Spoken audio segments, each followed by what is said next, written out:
Hello friends, இன்னைக்கு நம்ம வீடியோவில் எதை பற்றி பார்க்க போகிறோம்னா நம்ம பேட்ஸுக்கு வந்து ரெகுலராக வைக்கிற ஃபீடு பற்றி தான் நம்ம பார்க்க போகிறோம். நம்ம கேஜில் வந்து எப்போவுமே தெனை இருக்கும். தெனைனா அது வந்து நம்ம ஒரு சீட் மிக்ஸ் கணக்கில் வைப்போம்.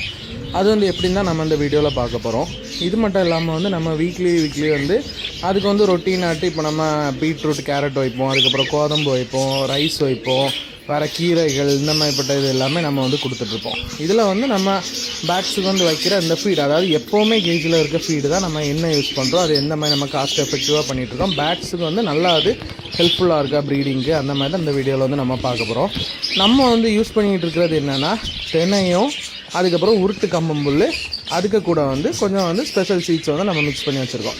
இந்த வீடியோவில் நீங்கள் பார்த்தீங்கன்னாலே தெரியும், உருட்டு கம்பம்புல்லும் தெனையை வந்து இதில் நம்ம மிக்ஸ் பண்ணி வச்சுருப்போம். இது என்ன ரேஷியோவில் நம்ம மிக்ஸ் பண்ணுவோன்னா, உருட்டு கம்பம்புல் பாதி, அதே போல் தெனை பாதி, இந்த மாதிரி மிக்ஸ் பண்ணிவிட்டு இதுக்கு கூட வந்து அடிஷ்னல் ஆட்டு இப்போ 1 கிலோனா 1/2 கிலோ உருட்டு கம்பம்புல், 1/2 கிலோ வந்து நம்ம வந்து தெனை எடுத்துருப்போம். அதுக்கு கூட கொஞ்சம் ஃபிங்கர்ஸோட சீட் மிக்ஸ் வந்து கொஞ்சம் மிக்ஸ் பண்ணி வைப்போம்.